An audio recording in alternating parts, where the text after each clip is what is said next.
আমাদের সমাজে মুসলিমদের মধ্যে ব্যাপকভাবে সংশোধনযোগ্য যে বিষয়গুলো আছে আমরা দেখতে পাই, সেগুলো অনেক।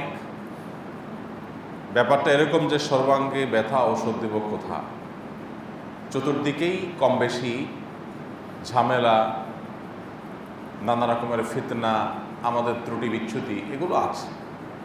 তো একজন ইমানদার সেগুলোকে খুঁজে খুঁজে বের করে সংশোধন করে প্রতিদিন সে সামনে অগ্রসর চেষ্টা করবে যে আমি আগের চাইতে সামনে আরেকটু ভালো করার চেষ্টা করব।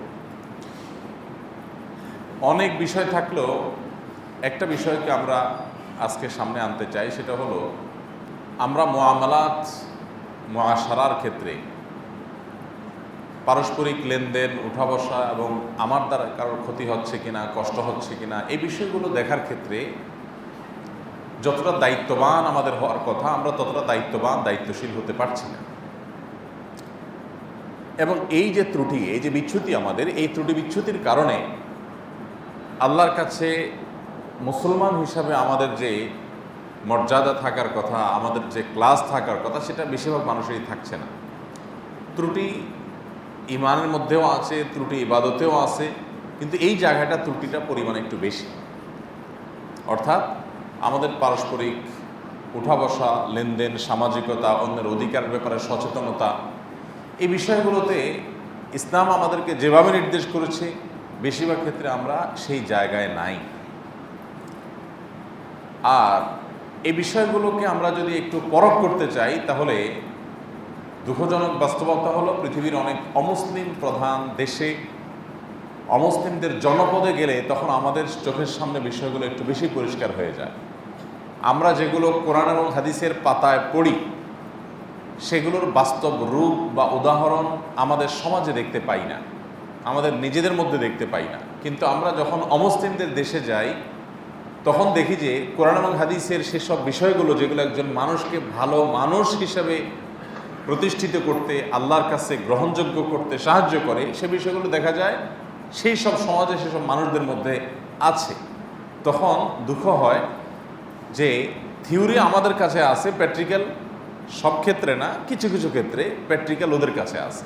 আমরা 2019-এ একবার জাপানে যাওয়ার সুযোগ হয়েছে আমার, আলহামদুলিল্লাহ। আবার এই যে গেল সপ্তাহে 8-9 দিনের একটা সফর ছিল আমার জাপানের। বেশ কয়েকটা সিটিতে অনেকগুলো দিনই প্রোগ্রাম, 6-7টা দিনই প্রোগ্রাম অংশগ্রহণ করা হয়েছে, আলহামদুলিল্লাহ। তো সেই প্রেক্ষিতে কথা বলা যে সেখানে আমরা যে দৃশ্য দেখতে পাই, এটা দেখে আফসোস হয় যে আমরা কেন আজকে এখানে আছি, এই জায়গায় দাঁড়িয়ে আছি।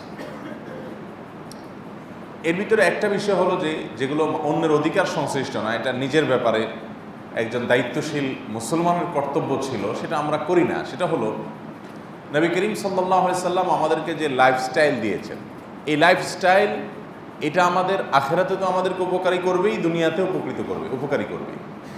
এই লাইফস্টাইল আমাদের জন্য এতটাই উপকার বয়ে আনবে যে এইটার বাইরে গেলে আমাদের ধ্বংস অনিবার্য, ক্ষতি অনিবার্য। এই বিষয়গুলো জেনেও আমরা যেন না জানার ভান করে আছি, এগুলো জানার পরও যেন আমরা সেগুলোর উপর আমল করার কোনো গরজ দেখি না। লাইফস্টাইলের মধ্যে অনেক বিষয় আলোচনা করা যায়, আমরা 2-1টা পয়েন্ট আলোচনা করতে পারি। যেমন নবী করিম সাল্লাল্লাহু আলাইহি সাল্লামের সুন্নাহ হলো রাতে তাড়াতাড়ি ঘুমায় যাওয়া, রাতে তাড়াতাড়ি শুয়ে যাওয়া। সাধারণত নবী করিম সাল্লাল্লাহু আলাইহি সাল্লামের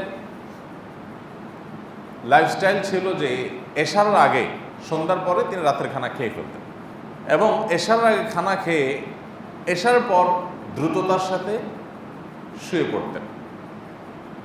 আর সকালে ঘুম, এটা নবী সাল্লাল্লাহু আলাইহি সাল্লামের জীবন চরিত্রের মধ্যে পাওয়া যায় না যে তিনি সকালে ঘুমাইতেন। এটা হলো সুন্নাহ। এখন এই সুন্নাহটা যদি আপনি গোটা পৃথিবীর মুসলমান সমাজে দেখেন, বিচ্ছিন্নভাবে কিছু মানুষ হয়তো আমল করার চেষ্টা করেন, 2-4 জন, সেটা ভিন্ন। কিন্তু গোটা পৃথিবীর, আপনি মিডল ইস্টের মুসলিম প্রধান সব দেশগুলো, সেগুলোতে যদি আপনি খোঁজেন, আপনি আমার দেশের কথা যদি বলেন, আপনি মালয়েশিয়া, ইন্দোনেশিয়া, পাকিস্তানের কথা যদি বলেন, পৃথিবীর অনেক মুসলিম দেশই আছে। 2-1টাতে থাকতে পারে আমারও জানতে, বাট আমি যতগুলো দেখেছি বা আমরা যে সমাজে বসবাস করছি, নিজেদেরকে মুসলমান দাবি করছি, আমাদের সমাজে এই লাইফস্টাইল আপনি দেখবেন না। কিন্তু আজব বিষয় হলো যে সব না হলো অনেক অমুসলিম প্রধান দেশে দেখা যায় এই সুন্নাহটা তাদের মধ্যে আমলে আছে, আমাদের কাছে আছে কিতাবে কোরআন হাদিসে, আর ওদের আছে প্র্যাকটিক্যালে। আমি বলছি না যে ওরা কোরআন হাদিস দেখে দেখেই আমল করছে, হয়তো কাকতালীয়ভাবে মিলে গেছে, জেনে হোক অথবা না জেনে হোক, বুঝে হোক না বুঝে হোক, তারা এই সুন্নাহটার বাস্তবায়ন করছে বা তাদের মধ্যে সুন্নাহর বাস্তবায়ন আছে, কিন্তু আমাদের মধ্যে নাই।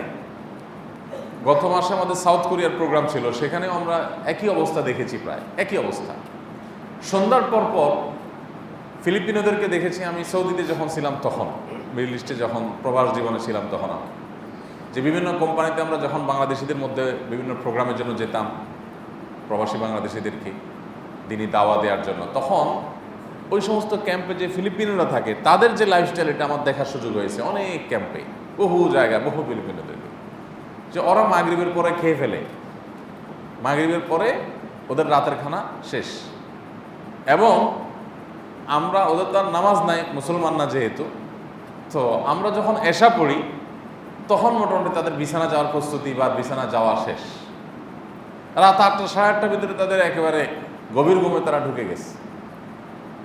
ভোরে উঠে তারা, ফিলিপিনোরা ভাত খায়, নর্মালি ভাত আর মাছ খায় তারা, ভোরে উঠে ভাত মাছ রান্না করে একদম মানে কাক ঢাকা ভোরে যেটাকে বলে, উঠে রান্না করে কাজে চলে গেছে, সারাদিন কাজ করছে, আবার এসে সন্ধ্যা শুয়ে পড়ছে।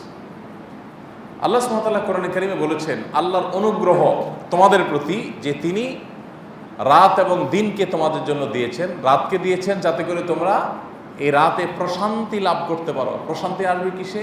রেস্টে, ঘুমে। তুমি ঘুমাবা, রেস্ট করবা, শরীরকে নিজেকে সময় দিবা, দিয়ে রাতে তুমি প্রশান্তি অর্জন করবা। এই জন্য আল্লাহ তাআলা এটা আল্লাহ তোমার প্রতি অনুগ্রহ দিয়েছেন। আর দিনকে দিয়েছেন যে দিনে জীবিকা নির্বাহ করব, আমরা আমাদের প্রয়োজন পূরণ করব। যদি রাত আমরা টাকা দিয়ে কিনতে হতো, উন্নত দেশগুলোতে প্রত্যেকটা সার্ভিসের জন্যই আপনার বিল দিতে হয়, আপনার টোল দিতে হয়, আপনি একটু হাইওয়ে ইউজ করবেন, টোল দিতে হবে। ব্যাপারটা এরকম যে নিঃশ্বাস প্রশ্বাস নিতেও টোল দিতে হয়, এরকম একটা অবস্থা। সব কিছুতেই টোল ইনভলভ, গোটা জীবনের প্রত্যেকটা জিনিসই টোল ছাড়া কিচ্ছু নেই। এমন কোনো জায়গা নেই যেখানে গায়ে রেখে দিবেন আর পার্কিং লাগবে না, এটা আমরা অনেকে জানি। যাই হোক, তো রাতের ব্যাপারটা বলছিলাম যে আল্লাহ রাব্বুল আলামিন যে রাত দিয়েছেন আমাদেরকে, যদি টোল দিয়ে রাত ব্যবহার করা লাগতো, যে একটু ঘুমাবো, দিনে ঘুমের পরিবেশ নাই, এত আলো, সূর্যের মধ্যে আলোর মধ্যে ঘুমটা আসে না ভালো করে, রাতের ঘুমটা স্বাস্থ্যের জন্য ভালো এবং ঘুমের পরিবেশ হয়, আল্লাহ তাআলা অন্ধকার দিয়ে দেন যাতে ঘুমাইতে সুবিধা হয়। তো এখন ওই রাতটা যদি আমাদের পেতে হলে, রাতের ফ্যাসিলিটিস পেতে হলে যদি টোল বা বিল দেওয়া লাগতো, তাহলে বহু টাকা বিল দিয়ে হলে আমরা নিতাম। কিন্তু কোনো বিল টোল দেওয়া লাগে না, আল্লাহ তাআলা এটা সবার জন্য, গোটা পৃথিবীর অক্সিজেন, রাত দিন, সূর্যের আলো, চাঁদের আলো, এগুলো সবার জন্য এমনভাবে ব্যবস্থা করে দিয়েছেন, এগুলোর জন্য কোনো পেমেন্ট করতে হয় না, কোনো পরিশ্রম করতে হয় না।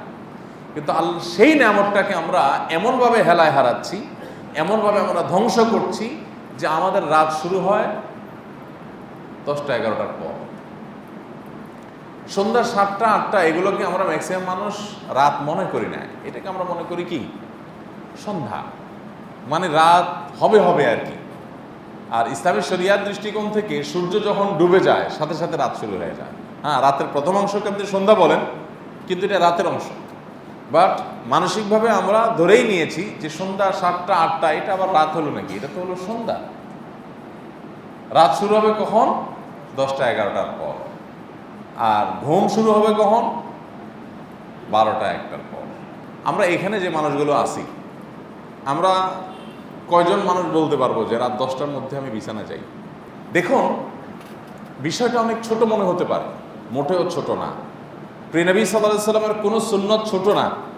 প্রত্যেকটা সুন্নতের উপকারী দিকগুলো অনেক সুদূর প্রসারী এবং এর প্রভাব অনেক বেশি আমাদের সমাজে, আমাদের ব্যক্তি জীবনে।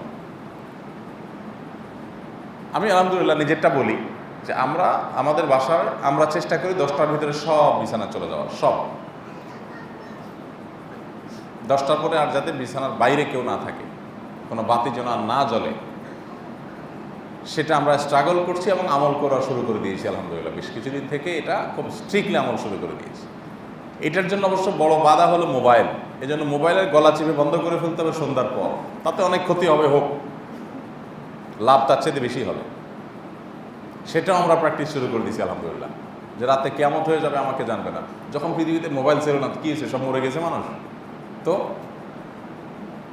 এই সৎসাহসালা মানুষ পাওয়া যায় না যে ঠিক আছে রাতের এই কয়েক ঘন্টায় মোবাইলটা বন্ধ রাখবে না। ম্যাক্সিমাম মানুষ, নারী বলেন আর পুরুষ বলেন, ম্যাক্সিমাম মানুষ আমাদের সময় মোবাইলটা থাকে কোথায়, শোয়ার সময়। হ্যাঁ, পারলে বুকের ভিতরে ভরে রাখতে, মাথার কাছে। বারবার ডাক্তাররা বলতেছে এটা আমাদের জন্য ক্ষতিকর এত কাছে ডিভাইস রাখা, কিন্তু মাথার কাছে। মাথার কাছে কেন থাকে? কারণ রাতে যদি ঘুমটা একটু ভেঙে যায় তখন হাতে হাতে মোবাইলটাই আগে ধরি, ঠিক না? ম্যাক্সিমাম মানুষ এই রোগের রোগী। স্ট্রাগল করতে হয়, স্ট্রাগল করে একটা সময় পরিবর্তনের জন্য চেষ্টা করতে হয়। ওই যে পরিপূর্ণ ইসলামে দাখিল হওয়ার কথা আয়াতে আল্লাহ তাআলা বলেছেন, এইটা পরিপূর্ণ ইসলামে দাখিল হওয়ার যে প্রচেষ্টা তার অংশ। তো বলছিলাম জাপানিজদের কথা, কোরিয়ানদের কথা, ফিলিপিনোদের কথা, যেগুলো আমি দেখেছি চোখের সামনে, সেটা হলো যে এই মানুষগুলোকে দেখেছি এরা সবাই প্রায়, এদের নর্মাল ট্র্যাডিশন, আমরা যেরকম নর্মাল 11টা 12টা আমরা ঘুমাই, এটা আমাদের সাধারণ চিত্র। তাদের সাধারণ চিত্র, জেনারেল চিত্র হলো যে তারা সন্ধ্যার পরপর 8টা 9টার মধ্যে সব ঘুমায় যায়। এই যে তাড়াতাড়ি ঘুম, এটার ফলে কি হয়, বিশাল বড় রাত ভর তারা ঘুমায়। 8-9 ঘন্টা রাতে ঘুমানোর পরে সকালে আর ঘুমের কথা চিন্তাও করা যায় না। এবার ফ্রেশ মুডে সকালে কাজ করতে পারে, আর সকালে যখন কাজে যাবে আল্লাহ তাআলা এই কাজে বরকত দিবে। নবী সাল্লাল্লাহু আলাইহি ওয়াসাল্লাম দোয়া করেছেন, আল্লাহুম্মা বারিক লি উম্মতি ফি বুকুরিহা, আল্লাহ ওর উম্মতের জন্য সকালের সময়টাতে বরকত দান করবেন। আর ওই টাইমে আমরা ঘুমায় থাকি, ওরা অমুসলিম, তারা ওই টাইমে জায়গায় থাকে। তো এই যে সুন্নাহ লাইফস্টাইলটা, এটা ওদের মধ্যে থাকার কারণে কি হয়েছে, অনেক বিষয় হয়েছে তাদের জীবনে। আমরা বরকত দেখি, কল্যাণ দেখি, প্রভূত কল্যাণ দেখি। দুনিয়ার ক্ষেত্রে তারা আগায় আছে, এই কারণেই শুধু আগায় আছে আমি সেটা বলছি না, এটারও প্রভাব আছে যে তাদের জীবনে আল্লাহ তাআলা বারাকা দিয়েছেন। আমাদের জীবনে বারাকা নাই, আমাদের জীবনে কল্যাণ নাই। এত কাজ করি তারপরও দেখা যায় যে অভাব, কাজ যেন শেষই হয় না। কারণ আপনার দিন যদি সকাল 9টায় 10টায় শুরু হয়, তো দিনের সবচেয়ে গুরুত্বপূর্ণ অংশটা আপনি অলরেডি মিস করে ফেলেছেন। আপনি ভোর থেকে নিয়ে সকাল 10টা পর্যন্ত টানা যদি কাজ করেন, তো দেখবেন আপনার জীবনে বরকত কাকে বলে। আপনি এরপরে 10টা থেকে 2টা 3টা পর্যন্ত যে কাজ করতে পারবেন, তার চেয়ে অনেক বেশি কাজ করতে পারবেন ভোর থেকে নিয়ে এই সকাল 9টা 10টা পর্যন্ত এই সময়। ভাইরা আমার, রাত জেগে যে কাজটা আমরা করি 9টা 10টা 11টা, জাস্ট ওই কাজটাই যদি আমি সকালে করি, সমস্যা কোথায়? আপনি মোবাইল, যদি আপনার মোবাইলে কাজ থাকে সেই কাজটাই করলেন, সকালে করলেন, রাতে না করলেন, তাহলে সেটা আমাদের স্বাস্থ্যের জন্যও ভালো, আমাদের কাজের মধ্যে প্রোডাক্টিভিটি বাড়বে, বরকত বাড়বে, আল্লাহ সুবহানাহু ওয়া তাআলা এর মধ্যে কল্যাণ দিবেন, নবী সাল্লাল্লাহু আলাইহি ওয়াসাল্লামের সুন্নাহ পালন করা হবে। জাপানে যে কয়েকদিন আমি ছিলাম, আমাদের ভাই ব্রাদাররা যারা ছিলেন প্রবাসীরা, বিভিন্ন জায়গায় যখন প্রোগ্রামে যেতাম বা এই জায়গায় আর জায়গায় আমরা মুভ করতাম, তো তারা রাতে বলতে সন্ধ্যার পর মুভ করার জন্য তারা খুব বেশি আগ্রহী থাকতেন, যে এই টাইমটা তারা খুব পছন্দ করতেন। তাহলে কেন? ধরেন 9টা 9:30 8টা 10টা, এই টাইমগুলোতে রাস্তাঘাট ফাঁকা থাকতো শহরের মধ্যে, টোকিওর মতো সব ব্যস্ত শহরে ফাঁকা থাকতে বলতে অন্য সময়ের তুলনায় ভিড় কম থাকতো। আমার কাছে অবাক লাগলো যে আমাদের দেশে মানে ঢাকার যদি কথা বলি আমরা, 9টা 10টা মানে তো হলো একেবারে পিক টাইম ভিড়ের, আর ওদের ওই টাইম ফাঁকা টাইম, কারণ সবাই ওই যে ঘুমের জন্য প্রস্তুতি নিয়ে চলে গেছে। আসার দিন একটা জায়গায় যাওয়ার কথা ছিল, আমি বললাম একটু ওখানে যাওয়া যায় কিনা ফজরের পরে, এয়ারপোর্টে আসার পথে। ওরা বলছে না এটা সম্ভব না। কেন সম্ভব না ভাই? বলে যে ফজরের পরে যে টাইমটা আপনি বলছেন 6টা 6:15, এই টাইমে রাস্তায় মারাত্মক ভিড়। আমাকে বাহ, আমাদের শুধু উল্টা চিত্র। সকালে ভোরে 6টা 6:30 আমাদের রাস্তা ফাঁকা, কারণ পাবলিক সব ঘুমে। আমাদের পাবলিক সব কোথায়? ঘুমে।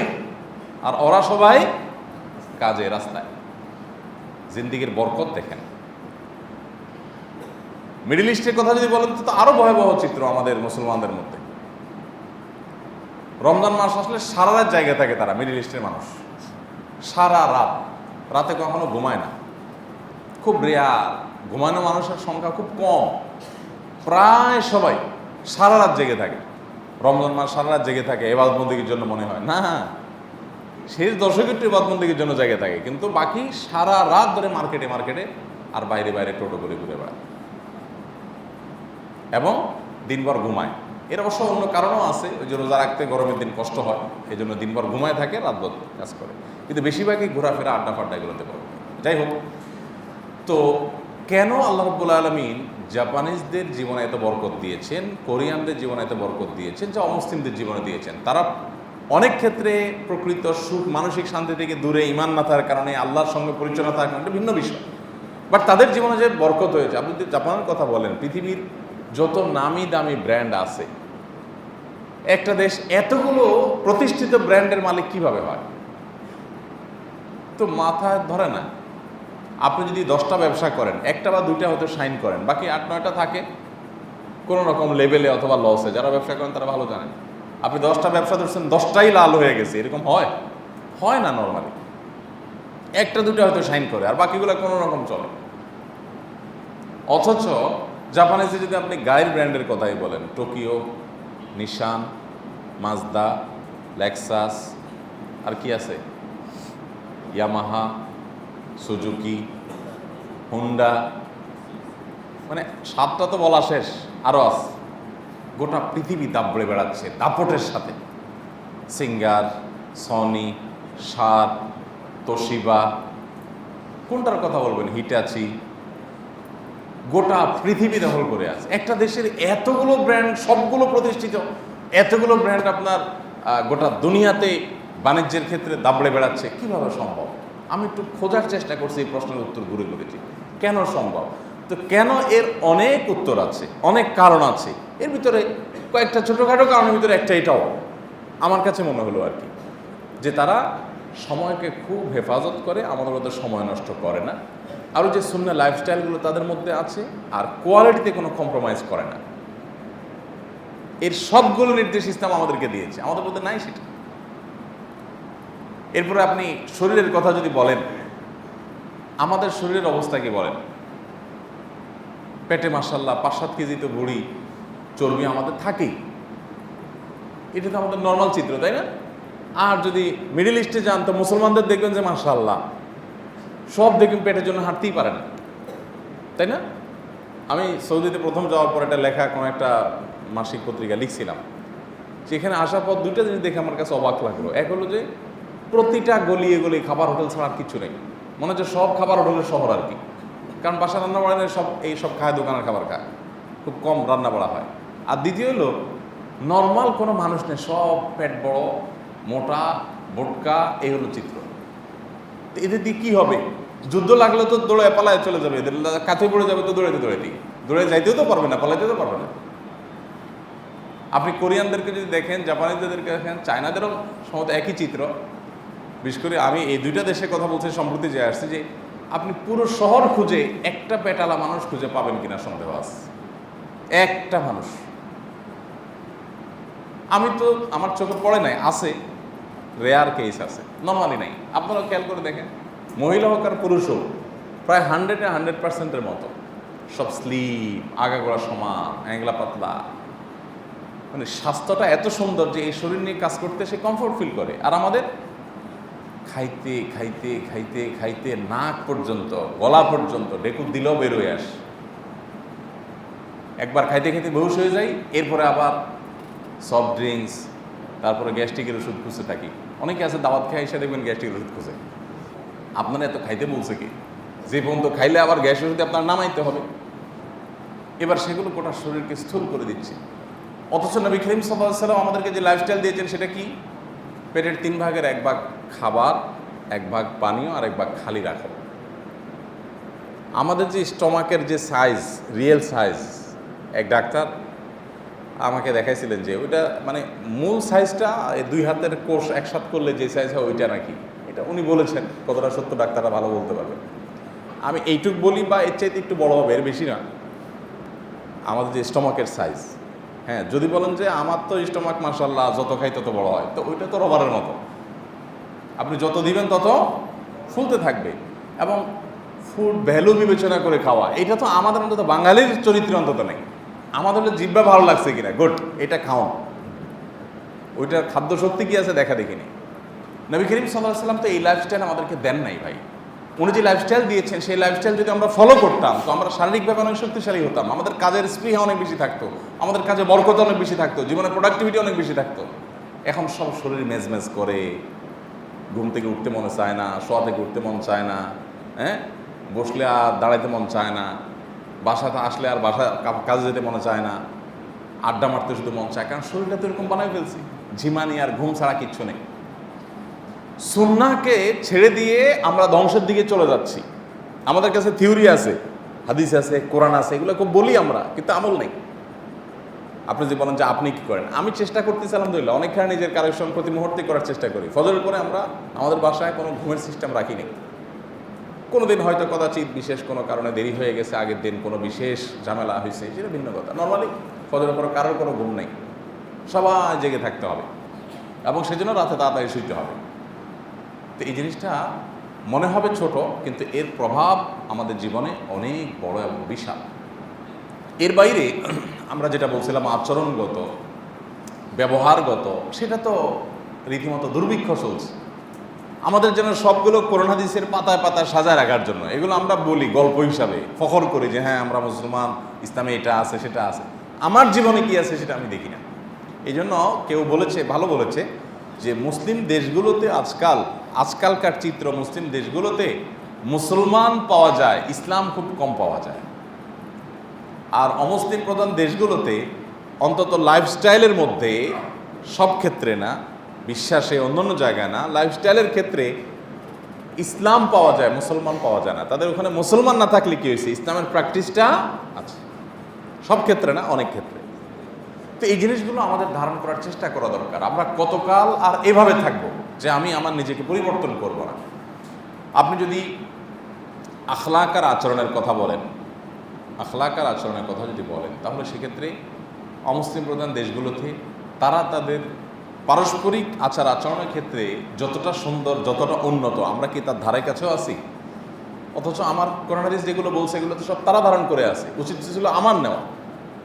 ভাইরা আমার, এই বিষয়গুলোকে প্রতিনিয়ত আমাদের রিয়েলাইজ করা দরকার, এগুলো নিয়ে আমাদের ভাবা দরকার যে কিসে তাদেরকে উন্নতির চরম শিখরে পৌঁছে দিয়েছে আর আমাদেরকে যেখানে দাঁড়িয়ে আছি আমরা সেই জায়গায় দাঁড় করিয়ে রেখেছি। এই বিষয়গুলো আমাদের প্রচুর পরিমাণে আলোচনা করা দরকার। আমি এর আগে 2019-এ যখন গেছিলাম মনে আছে, তখন এক বাংলাদেশি ভাই আমাকে বলতেছিল যে ভাই, দেশে থাকতে তো মিথ্যা ছাড়া আমাদের জীবনই চলে না, মিথ্যা ছাড়া আমাদের লাইফ চলেই না। জন্ম নিবন্ধন সার্টিফিকেট দুনিয়াতে প্রথম আসছে বাচ্চাটা, এই তখন থেকে মিথ্যার বিসমিল্লা, মানে মিথ্যা শুরু, তাই না? জন্মের তারিখ অনুযায়ী বার্থ সার্টিফিকেট আছে কয়জনের? হাত তুলতে বললে এখানে খুব কম হাত উঠবে। জন্মের তারিখ যা, বার্থ সার্টিফিকেট তা আছে, আমার আলহামদুলিল্লাহ তাই আছে, কিন্তু কয়জন বলতে পারবেন? খুব রেয়ার।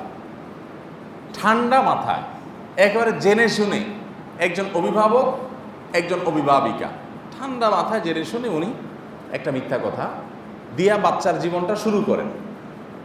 জন্ম সন থেকে আগায় লেখে না বাড়ায় লেখে, যাতে বেশি চাকরি করতে পারে, এজন্য কমায় লেখে না, চাকরি যাতে বেশি করতে পারে। যেহেতু চাকর হিসাবে জন্ম নিছে, জন্মের সময় মা বাবার চিন্তা হলো কি হবে, বড় চাকর হবে। অতএব বড় চাকর হলে বেশি দিন চাকরি, বেশি দিন গোলামি করতে হলে বয়সটা উল্টাপাল্টা করে লিখতে হবে।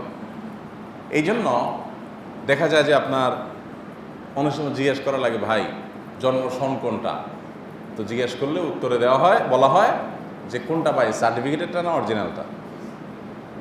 ম্যাক্সিমাম মানুষ এই চিত্র। আমি বহু বাংলাদেশি ভাইদের পাসপোর্ট নিয়ে কাজ করতে হয়েছে আমাকে, কাজের প্রয়োজনে সৌদিতে যখন ছিলাম, হজ আমরা বিভিন্ন জায়গায় রেজিস্ট্রেশনের জন্য। তো যত পাসপোর্ট হাতাইছি আমি, আমার কাছে মনে হয়েছে ম্যাক্সিমাম বাংলাদেশি মানুষের জন্ম হলো 1 জানুয়ারি। যারা পাসপোর্ট নিয়ে কাজ করেন তারা জানেন বেশিরভাগের জন্ম কয় তারিখে? 1 জানুয়ারি। জন্মের তারিখেরই ঠিক নেই, শুরুতেই ভেজাল দিয়ে শুরু মা বাপ। এই সন্তান বড় হয়ে ডাকাত হবে, চোর হবে, দুর্নীতিবাজ হবে, ও পুলিশে যখন যাবে তখন মিথ্যা মামলা দিবে, মিথ্যা লিখবে, ওর কাছে এগুলো স্বাভাবিক, তাই না? ও যখন অন্য কোনো সেক্টরে যাবে সেখানে মিথ্যা কথা বলবে, ও যখন হুজুর হবে তখনও দানায় বানাই করবে, কারণ ওর জন্মের শুরুতেই কি মিথ্যা দিয়ে দাঁড় করে দিচ্ছে। এবং ঠান্ডা মাথায় আমরা মিথ্যাগুলোকে হালাল মনে করি, দোষে মনে করি না, আমরা যে অপরাধ করে বুঝিও না। আমি একবার কোথায় জানি মাহফিলে যাচ্ছিলাম, ফেরিঘাটে আমার গাড়ি পার হচ্ছে, যারা টিকিট কাটবে ও আমার গাড়ির টিকিটে নিবে না, হুজুর আপনার টিকিট লাগবে না। টিকিট লাগবে না মানে এটাকে আপনার বাপের ফেরি? আপনার নিজের ফেরি হলে আপনি আমার কেন, আমার 14 গোষ্ঠীর ফেরি নেন, সমস্যা নেই। আপনি তো এখানে চাকরি করেন, আপনাকে দায়িত্ব দেওয়া হয়েছে টাকা কালেক্ট করা। এখন আপনার পছন্দের হুজুর আসছে, তাতে টিকিট কাটবেন না, হালাল হবে কিনা? হালাল হলে আরও দেন টাকা, আরও লাগবে আমার। তা হারাম হলে আপনিও জাহান্নামে যাবেন, খাইয়ে আমিও জাহান্নাম যাবো। কি মানে আছে? গোটা সমাজটা মিথ্যার উপরে দাঁড়িয়ে আছে। আমাদের সমাজে আপনি যেই দিকে যাবেন, মামলার কথা যদি শুনি আমরা, তো আমরা সবাই চোখ বন্ধ করে জানি মামলা মানে কি। একটা দেশ, একটা সভ্য সমাজ, এটা আমরা সবাই জানি যে মামলা বাজি মানে হলো মামলা ভিতরে ঢোকা মানে মিথ্যার মধ্যে ঢোকা, পুলিশ কেস হওয়া মানে হলো সেখানে তিলের তাল বানানো, তাই না? তো এই যে আপনার একটা মিথ্যার উপর একটা সমাজ দাঁড়িয়ে গেছে, এটা কেন শেখানো দিন না? তো টোকিওর ভাইয়ের কথা বলছিলাম, প্রবাসী বাংলাদেশি বলে যে ভাই দেশে যখন ছিলাম মিথ্যা ছাড়া তো আমাদের দেশে নিঃশ্বাসে ফেলা যায় না, নিঃশ্বাস ফেলতে মিথ্যা কথা বলার আগে, মিথ্যা ছাড়া কিছুই নেই, চতুর্দিকে মিথ্যা। তো এখানে অনেক দিন থাকার পর ওই লোকটা বলতেছিলেন যে ভাই এখন মিথ্যা বলা ভুলে গেছি, কারণ এখানে মিথ্যার কোনো সিস্টেম নাই। এবং আমরা গর্ব করে বলি সৌদি আরবে অনেক দোকানে তার মাল বাহিরে রেখে চলে যায়, নামাজের সময় কেউ ধরেও না, তাই না? আমি বহু সময় অনেক গর্ব করে বলেছি। কিন্তু অদ্ভুত বিষয় যে জাপানে বিভিন্ন সিটিতে আপনার মালামাল রেখে, কারো খেতের সবজি হয়েছে বা কিছু হয়েছে, এগুলো রেখে পাশে একটা বাক্স রেখে দেখা যায় যে তারা নাই, রেট লেখা রাখছে একটা কাগজে, মানে এটা এত টাকা পার প্যাকেট, যার দরকার হয় সে নিয়ে বাক্সতে টাকাটা রেখে চলে যাবে, বাস শেষ। আমার দেশে যদি এরকম বাক্সতে টাকা রাখার সিস্টেম থাকে, মালও নিয়ে যাবে, বাক্সও নিয়ে যাবে, বলবে চান্দু তোমার ভালো মানুষে দেখা দিয়েছি, আসল তুমি বাঙালি চেনো নাই। তো হাসির বিষয় না, গোটা সমাজ মিথ্যার উপরে দাঁড়িয়ে আছে। আমরা নিকৃষ্টের আর কত নিচে নামতে পারি বলে? শুধু আমি নামে মুসলমান হয়ে গেলাম, এর নাম ইসলাম হলো? আল্লাহ তাআলা আমাদেরকে সংশোধন করার তৌফিক দান করুন। আমার জীবন বের হয়ে যাবে, আমি কোনো হারাম খাবো না, হারাম নেব না, কারোর কোনো অধিকারের দিকে তাকাবো না, এর নাম হলো মুসলমান। কিন্তু বাঘের বাচ্চা এখন শিয়াল হয়ে গেছে, যার কারণে আমাদের দুরবস্থা। ভাইয়ের আমার, তো অমুসলিম প্রধান দেশগুলোতে যখন যাই আর এই জিনিসগুলো দেখে আমার অন্তত নিঃশ্বাসটা বড় হয়ে যায়, খুব খারাপ লাগে, কষ্ট হয় যে আহা আমরা মুসলমান, আমাদেরকে কোরআন হাদিস যা বলেছে সেগুলো অনুযায়ী আমল করে সাহাবীরা গোটা পৃথিবীর সবচেয়ে প্রভাবশালী মানুষ হয়েছে, গোটা পৃথিবীর ড্রাইভিং সিটে তারা চলে গেছেন। সেই সাহাবীরা, তাদের পর আমরা তাদের অনুসারী দাবি করছি, লম্বা লম্বা কথা বলছি, বাট কোরআন হাদিসের বাস্তবায়ন আমাদের ব্যক্তিগত জীবনে নেই, আমাদের আচার আচরণ। আপনি আচরণের কথা যদি বলেন, আমি এর আগেও বলছিলাম যে মানে এই সমস্ত দেশ থেকে, সমাজ থেকে 10-20 দিন 25 দিন 1 মাস লম্বা একটা সময় কাটায় আসার পর আচরণের ভিতরে একটা পার্থক্য হয়ে যায়। যেমন আমার কথা আমার মনে আছে যে আগের বার দেশে ফিরে আসার পরে আমি কথাবার্তা বলতে খুব জোরে কথা বলতে পারতাম না, আস্তে আস্তে বলতাম, মানে গলার বয়সটা আমার নেমে গেছিল, যে আমার জোরে কথা বলার কারণে আরেকজনের ক্ষতি হয় কিনা, আরেকজনের অসুবিধা হয় কিনা।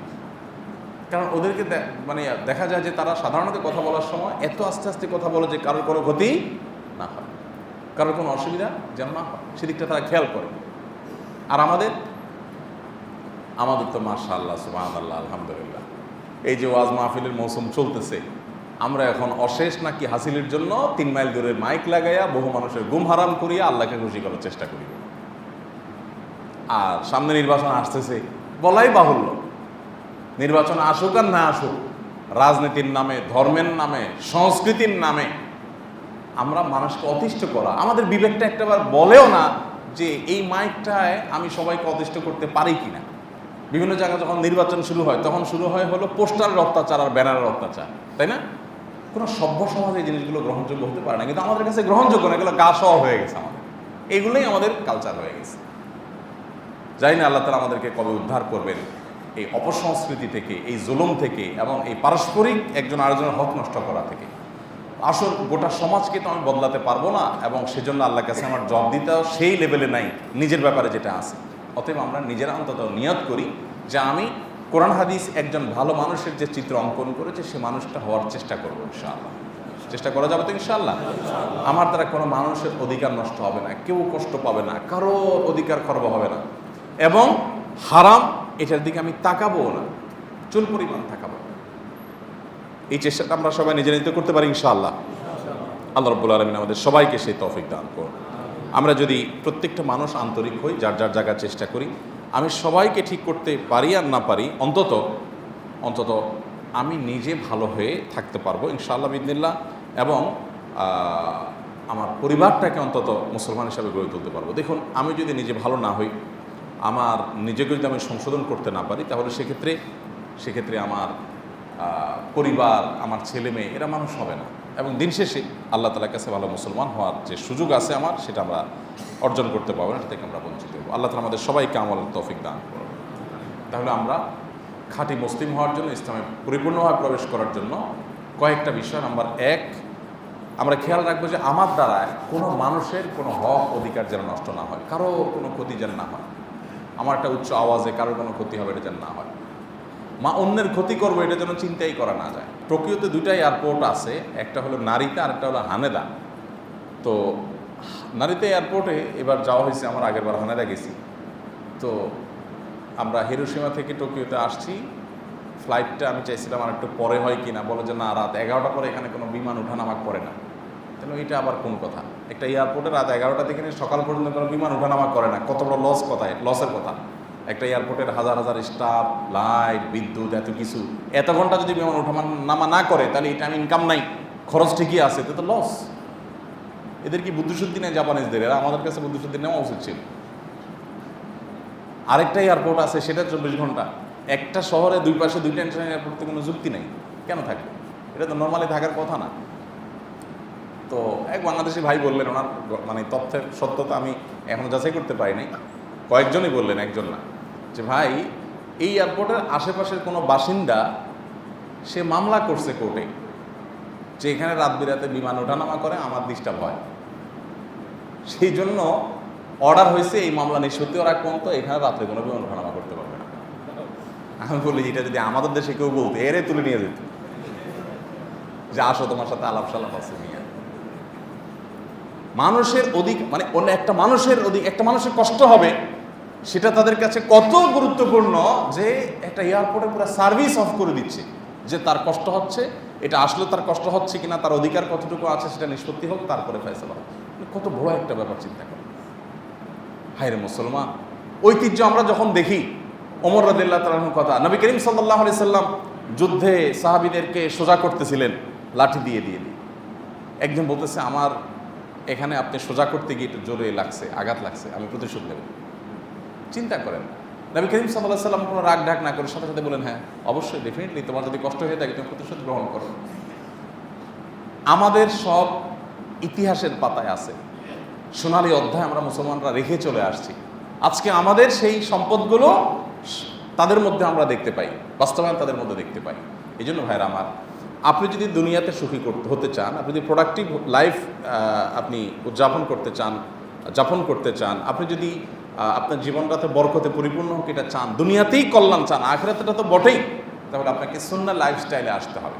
সুন্নাহ লাইফস্টাইলে, এবং সুন্নাহকে সব ক্ষেত্রে মানতে হবে, ইসলামকে পরিপূর্ণভাবে প্র্যাকটিস করতে হবে, পরিপূর্ণভাবে ঢুকতে হবে। শুধু নামাজ পড়লে হবে না, আমার দরকার কোনো কষ্ট হবে না। আমাদের ব্যাপারটা এরকম হয়ে গেছে, কষ্ট হয় যে আমরা এটা টেরই পাই না। ওই যে বিড়ি খাইতে খাইতে, সিগারেট খাইতে খাইতে বলে, ধোঁয়া ছাড়ে, আর বলে, জানেন জীবনে আমি কারোর কোনো কষ্ট কখনো দেইনি, জীবনে কারোর ক্ষতি কোনোদিন করে নেই ভাই।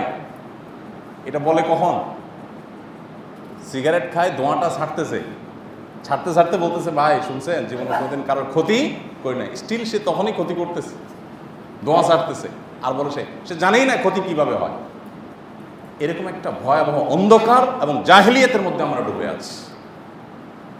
অতএব ভাইরা, আসুন আমরা এই বিষয়গুলোকে সংশোধন করার চেষ্টা করি। রাতে তাড়াতাড়ি শোয়ার কথা বলেছিলাম, এক্সাম্পল স্বরূপ আমি এরকম আরও 10টা এক্সাম্পল দিতে পারবো যে সুন্নাহ আমাদের মধ্যে নাই। খাবারের কথা বলেছি, আরেকটা এক্সাম্পল। এরকম বহু বিষয় আছে যে সুন্নাহ আমাদের মধ্যে একেবারেই নাই।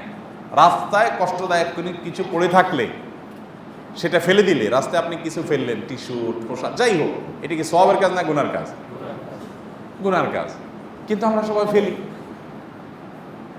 আমরা কোনো কিছু, একটা ময়লা ফেলার কোনো জায়গা নাই, ঠিক আছে, সিটি কর্পোরেশনের ত্রুটি, তারা কোনো ড্রাম রাখে না, বা ড্রাম রাখলেও থাকে না, হিরোইন চিনি বিক্রি করে ফেলায়, আরেক মুসিবত।